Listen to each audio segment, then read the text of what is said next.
De temps en temps, une question surgit dans le monde de l'élevage qui arrête le temps dans les enclos. Cette race fonctionnerait-elle sur mes terres? C'est arrivé avec les vaches, avec les moutons, et maintenant la rumeur frappe fort à la porte de la filière caprine. Le nom qui résonne aujourd'hui est Sirohi, une race de chèvre forgée en Inde, conçue spécifiquement pour les régions où le soleil est sans pitié, l'eau un luxe et les pâturages quasi inexistants. Des environnements qui, par bien des aspects, rappellent nos paysages les plus secs du sud de la France ou les Causse Arudes, mais qui font aussi écho au Sertão du nord-est brésilien. La Sirohi serait-elle une solution réelle pour nos régions méditerranéennes ou finirait-elle sans espace dans un pays qui s'enorgueillit déjà de posséder les meilleures races adaptées au monde? Aujourd'hui, nous allons analyser cela avec le calme de l'éleveur vétéran, sans nous laisser aveugler par la nouveauté, mais sans préjugés envers l'exotisme. Avant de continuer, abonnez-vous à ce coin de sagesse rurale. Que la tradition ne nous empêche pas de voir l'avenir, mais que la mode ne nous fasse pas perdre le nord. Le soleil ne caresse plus les garrigues et les plateaux calcaires. Il frappe désormais avec la massue de la réalité climatique sur les chines du bétail, dans un ciel de plomb qui ne pardonne aucune seconde de faiblesse métabolique. Dans ces vastes étendues de terre assoiffée, des garrigues du Languedoc aux collines de Provence, en passant par les zones sèches de la vallée du Rhône qui subissent la rigueur d'été de plus en plus africain, le travail de l'éleveur s'écrit avec une calligraphie de sueur, de poussière et de patience infinie. Surgit alors la question qui parcourt les siècles, des routes caravanières de l'Orient aux foires agricoles modernes: la chèvre Sirohi est-elle une relique exotique de l'Inde ou est-elle la pièce maîtresse de l'adaptation que l'élevage moderne n'a pas encore fini de comprendre? Pour le comprendre, nous devons enfoncer nos bottes dans la terre sèche, sentir la texture des arbustes ligneux entre nos doigts et observer comment respire un animal qui a été conçu par la main même de la nécessité, bien avant que n'existent les laboratoires de sélection génétique de précision. La Sirohi n'est pas née dans le confort d'une chèvrerie ventilée ni sous l'abri de rations parfaitement équilibrées. Son berceau fut l'état du Rajasthan, au nord-ouest de l'Inde, une région où la nature est un juge sévère qui dicte des sentences de faim et de soif à ceux qui ne savent pas s'adapter.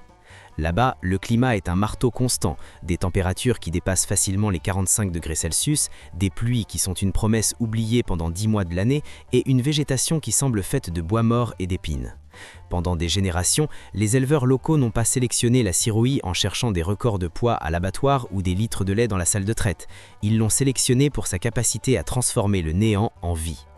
Le résultat est un animal possédant une architecture biologique fascinante, de longues oreilles pendantes qui agissent comme des radiateurs naturels pour dissiper la chaleur cérébrale, une peau pigmentée pour résister aux radiations UV extrêmes et un système digestif capable d'extraire de l'énergie de broussailles que d'autres chèvres ne regarderaient même pas. C'est ici qu'entre en jeu la curiosité pour ce qui se passe au Brésil, un miroir où l'éleveur européen peut voir son propre futur climatique. Dans le géant sud-américain et surtout dans le Sertão du nord-est, existe l'un des élevages caprins les plus résilients de la planète. Là-bas, les chèvres indigènes comme la Mochoto ou la Canindé sont des légendes vivantes de l'adaptation. Comme la Sirohi, ces chèvres brésiliennes sont les filles de la rigueur. Elles ont appris à manger l'écorce des arbres, les pousses de la caatinga et même les épines des cactus. Quand les Brésiliens regardent la Sirohi, ils ne voient pas seulement une chèvre exotique, ils voient un renfort génétique. Ils voient un animal qui, au Rajasthan, a déjà atteint une stature intermédiaire et une conformation bouchère qui manque à leurs races indigènes, tout en conservant cette rusticité indomptable que les races européennes ont perdue sur l'autel de la productivité intensive et du confort de l'auge. Analysons la concurrence. L'échiquier ou la Sirohi devrait avancer ses pions en France. Elle n'arriverait pas en terrain vierge. Dans nos terroirs, nous avons déjà des guerrières consacrées. La chèvre du Rauve, par exemple, est la sentinelle de nos collines sèches, capable de transformer les parcours les plus ingrats en un lait d'une richesse exceptionnelle. La Pyrénéenne ou la Corse, race de terroirs qui savent ce que c'est que de passer l'été sur des rochers brûlants, occupe déjà la niche de la rusticité extrême. Que proposerait alors la Sirohi ? Son avantage réside dans sa polyvalence rustique. Alors que beaucoup de nos races se sont spécialisées au point de devenir dépendantes d'un certain niveau de gestion, la Sirohi conserve la génétique du nomade. C'est une chèvre qui ne se rend pas, qui garde sa fertilité et son aptitude maternelle, même quand le pâturage n'est plus qu'un souvenir lointain. Au Brésil, c'est cette capacité à injecter de la vigueur hybride, hétérosis, dans des troupeaux commerciaux qui suscite l'intérêt. Gagner du poids sans perdre l'aptitude à patrouiller des kilomètres de garrigues. Dans l'élevage moderne, où les marges bénéficiaires s'écrasent et où le coût des intrants, comme les céréales et le fourrage importé, étouffe le producteur, la Sirohi propose un retour aux bases, l'efficacité du fourrage pauvre. Une curiosité technique que tout éleveur doit respecter est que la ciroï possède une capacité de ramonage, manger des feuilles et des branches hautes, bien supérieure à celle de nos races laitières spécialisées. Son ossature est forte, sa poitrine profonde pour abriter des poumons puissants capables d'oxygéner le sang sous une chaleur suffocante. Et ses membres sont d'acier, forgés pour le terrain pierreux. Si nous la comparons à la Boer, la race bouchère par excellence, la ciroï perd en vitesse de croissance mais gagne en autonomie. La Boer est une Formule 1 qui a besoin d'un carburant de haute qualité. La ciroï est un tout-terrain qui tourne avec ce qu'elle trouve dans le fossé de la route. La véritable différence, celle qui se voit dans la solitude du parc et non sur les catalogues brillants, est que la ciroï est la gardienne du coût zéro. Dans les régions de France où la déprise agricole laisse des milliers d'hectares de broussailles sans contrôle, une chèvre possédant la génétique de la ciroï pourrait être l'outil de gestion environnementale et de production de viande le moins cher de l'histoire. Mais ici surgit le dilemme. Importer une race étrangère implique un pacte de patience. Il ne suffit pas d'importer quelques têtes, il faut adapter cette génétique à nos maladies locales, à nos cycles de lumière et à nos exigences de marché qui préfèrent souvent un chevreau plus uniforme que celui que produit la ciroï pure. Le Brésil nous enseigne que le chemin n'est pas la substitution, mais l'intégration. Ils ne veulent pas remplacer leur chèvre Moshoto par des ciroïs, ils veulent utiliser la ciroï pour rendre la Moshoto plus productive sans qu'elle cesse d'être brésilienne. En France, le défi serait similaire. Pourrions-nous utiliser la vigueur de cette guerrière du Rajasthan pour fortifier nos races locales menacées de désintérêt, pour leur donner ce format supplémentaire et cette capacité de carcasse que le marché demande, sans les transformer en animaux de chèvrerie incapables de se débrouiller seuls. Parce qu'en fin de compte, quand la sueur sèche sur le front du vacher et que le troupeau rumine sous l'ombre longue des chênes verts, la seule vérité qui prévaut est celle dictée par la terre. Une excellente génétique ne sauvera jamais une gestion défaillante, mais un système robuste, ancré dans l'observation et ouvert à la science de l'adaptation, saura transformer tant la pureté du reuve que l'histoire vivante de la ciroï en le pain quotidien des générations futures. La ciroï n'est pas seulement une curiosité indienne, c'est un rappel que dans un monde qui se réchauffe, la rusticité est l'actif le plus précieux qu'un éleveur puisse posséder. C'est l'assurance vie d'une filière qui refuse de s'éteindre et qui cherche dans les gènes du désert la force de continuer à marcher. Midi à la ferme n'est pas seulement une heure sur l'horloge, c'est un poids qui s'abat sur les épaules. Un silence de plomb rompu uniquement par le bourdonnement électrique des insectes et le craquement de la terre sèche sous le pas lourd du bétail. Ici, là où le temps ne se mesure plus en secondes mais en cycle de lactation et en saison de lame, la génétique n'est pas une simple mode de catalogue, c'est un testament vivant de rentabilité. Pour comprendre pourquoi certains disent qu'un éleveur de métier ne joue pas avec des expériences sans base, il faut d'abord accepter que la terre possède une mémoire organique qui ne s'efface pas avec les aliments du commerce. La France, tout comme les vastes étendues du Brésil, n'est pas un tapis vert et docile, c'est une mer faite de calcaire, de schiste et de granit qui a vu passer des légions et des bergers depuis que le monde est monde. Dans ce même sol, la ciroï devrait écrire son histoire non avec la célébrité, mais avec l'encre de l'utilité réelle. Quel creux vient-elle remplir dans mon compte de résultats ? Dans l'élevage, chaque animal possède une fiche de poste. La Boer, par exemple, tant dans nos garrigues que dans les haciendas brésiliennes, a gagné sa place pour être une usine à viande explosive. L'anglo-nubienne s'est imposée par son équilibre presque poétique entre un lait riche en solide et une rusticité qui brave le soleil. Mais où s'insère la ciroï ? Est-ce une chèvre de viande rustique, une laitière de subsistance ou un simple renfort pour les croisements ? C'est ici que l'expérience du Brésil nous donne une leçon magistrale. Dans le nord-est brésilien, ils ont compris que la ciroï ne vient pas remplacer la Moshoto ou la Canindé, mais agir comme un pont. Un pont qui unit la résistance extrême à la chaleur avec un format de corps permettant à l'éleveur de vendre un chevreau avec plus de poids en moins de temps sans avoir à dépenser une fortune en stabulation. Considérons la métaphore de l'olivier centenaire face au fruitier d'irrigation. Un arbre résiste au gel et à la canicule parce que ses racines ont appris à embrasser la pierre pour chercher l'humidité des siècles passés. La ciroï est cet olivier. En France, nous possédons l'alpine et la sanaine, qui sont sans aucun doute les joyaux de la couronne laitière mondiale. Elles produisent comme des championnes olympiques, mais exigent un confort certain. Pourrait-on rivaliser avec elles sur le terrain du lait avec une ciroï ? Difficilement, la ciroï produit entre 1,5 et 2 litres, assez pour un système familial ou artisanal, mais pas pour l'industrie fromagère d'exportation. Alors son but doit être autre, sa place est dans la viande de bas coût. Dans ces zones du Languedoc, de la Provence ou des Causses, là où le buisson est dur et où le berger a parfois disparu, la ciroï offre quelque chose que la Boère ne peut pas toujours garantir, la capacité de se maintenir en état en mangeant du maquis ligneux et des herbes sèches sans avoir besoin du chouchoutage constant d'une ration équilibrée à l'auge. Il existe une curiosité technique que la ville n'ignore, mais que l'éleveur brésilien et l'Indien dominent avec maîtrise, l'efficacité de conversion sous stress. Alors qu'une race améliorée comme la Boère s'arrête de croître et perd du poids quand la température dépasse 35 degrés et que l'herbe s'épuise, la ciroï continue de chercher sa nourriture. Elle possède un métabolisme d'épargne qui lui permet d'extraire de l'énergie de la lignine et de la cellulose des plantes les plus dures. En France, cela en ferait l'outil parfait pour la gestion forestière préventive.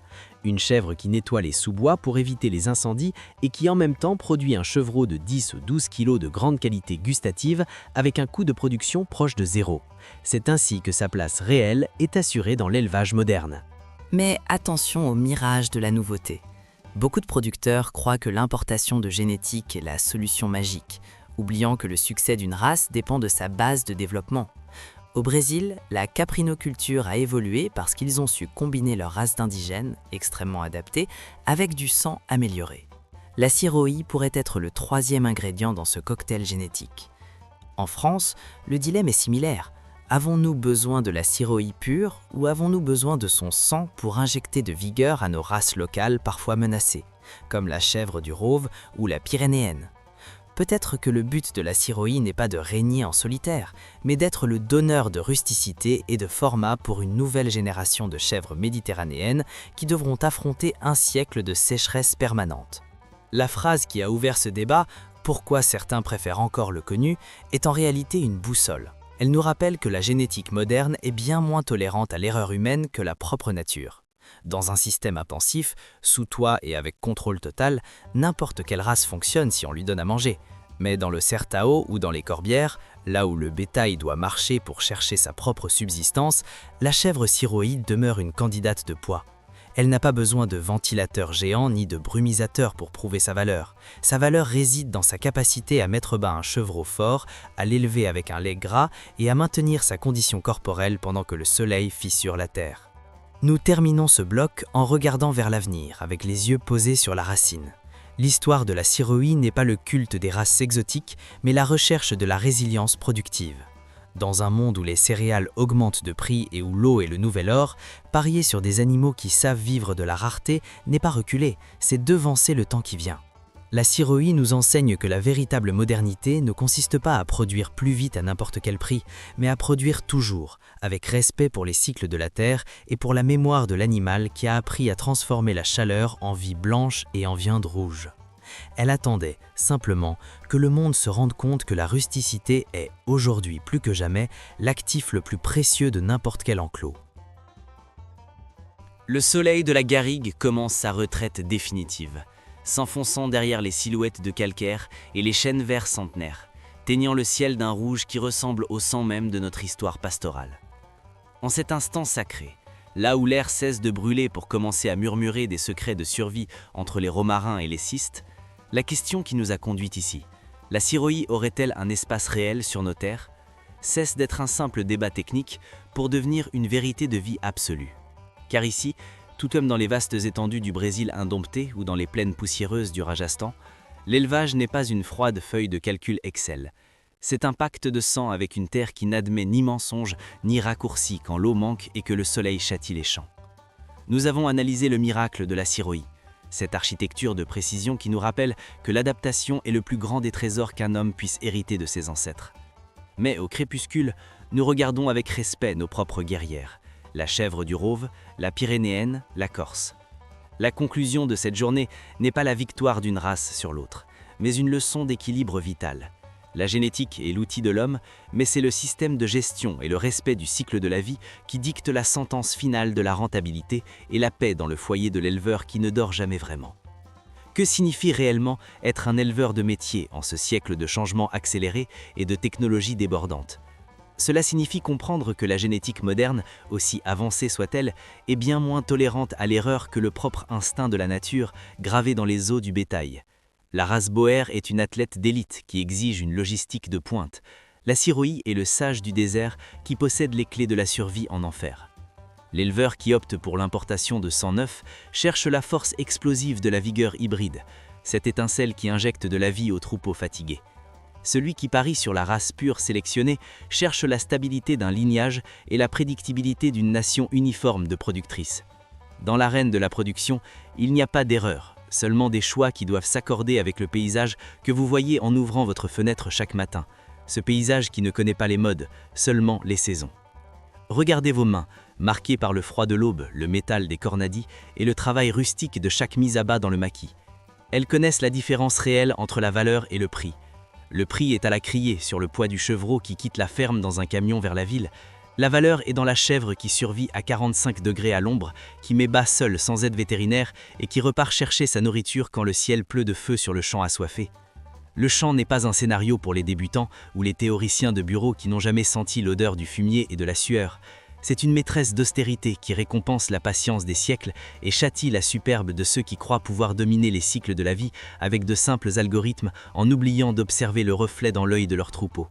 La nuit tombe et les étoiles commencent à veiller sur le troupeau. Les mêmes étoiles qui guidaient les bergers ayant mené les premières chèvres à travers la Méditerranée et les visionnaires qui, au Brésil, ont croisé le sang indigène avec le meilleur du monde pour nourrir leur peuple. Tout revient à son origine. Le chevreau qui est aujourd'hui une promesse de viande, demain sera le gagne-pain d'une famille travailleuse. La chèvre qui vieillit aujourd'hui avec la dignité d'une reine du pâturage laissera son empreinte génétique dans la chevrette qui prendra sa place sous le même chêne vert centenaire. Rien ne se perd dans le cycle éternel du champ. Nous sommes les gardiens d'un feu ancestral qui ne doit pas s'éteindre, les traducteurs d'une sagesse qui ne s'apprend pas sur les écrans de cristal, mais dans le silence absolu de la madrugada, quand seul le souffle du bétail rompt le froid et que le temps semble se suspendre pour un instant. Si votre système est extensif et vos ressources limitées, la rusticité de races comme la Sirohi ou nos races locales les plus dures est votre bannière de guerre, votre bouclier contre l'adversité d'un climat qui change. Si votre gestion est forte et que le marché vous exige une uniformité parfaite, les races spécialisées sont votre moteur de progrès. Mais n'oubliez jamais que, sans l'homme qui ressent la douleur et la joie de la terre dans ses propres os, aucune génétique de laboratoire ne pourra sauver la rentabilité si l'on perd la connexion avec le réel, avec le rustique, avec ce qui importe véritablement, la capacité à transformer le maquis en subsistance. Maintenant que le silence se fait maître absolu de l'étable et que les cloches se taisent, je veux savoir ce que dit votre instinct d'homme de terrain. Sur votre terroir, sous votre solelle brûlant du Languedoc, de Provence ou des Causses, qu'est-ce qui fait que le compte est bon à la fin de l'année? La force explosive de la nouveauté ou la stabilité de ce qui est adapté depuis des siècles à vos cailloux? Laissez votre commentaire ci-dessous, car dans cette communauté rurale, nous ne cherchons pas à avoir raison pour écraser le voisin, nous cherchons à protéger notre mode de vie et le legs sacré de nos enfants en partageant la vérité du sillon et de l'enclos. Abonnez-vous pour continuer à parcourir ensemble les veines de cet élevage cinématographique où la science et la tradition se donnent la main sans se lâcher sous le poids du soleil. Partagez ce récit avec celui qui, comme vous, sait que l'odeur de la terre mouillée après la sécheresse et le son des chèvres ramonant valent plus que n'importe quelle promesse vide de la grande ville. Fermez les yeux un instant. Écoutez le battement de cœur profond du champ qui ne dort jamais.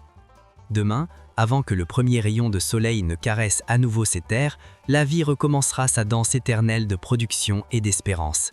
Et nous serons là, prêts, comme nous l'avons toujours été, pour honorer le cycle de la vie et la mémoire des animaux qui nous ont fait ce que nous sommes. Merci d'avoir marché avec nous dans cette journée de réflexion et de vérité rustique. Que la terre vous soit légère, que le troupeau soit fertile et que le vent souffle toujours en votre faveur.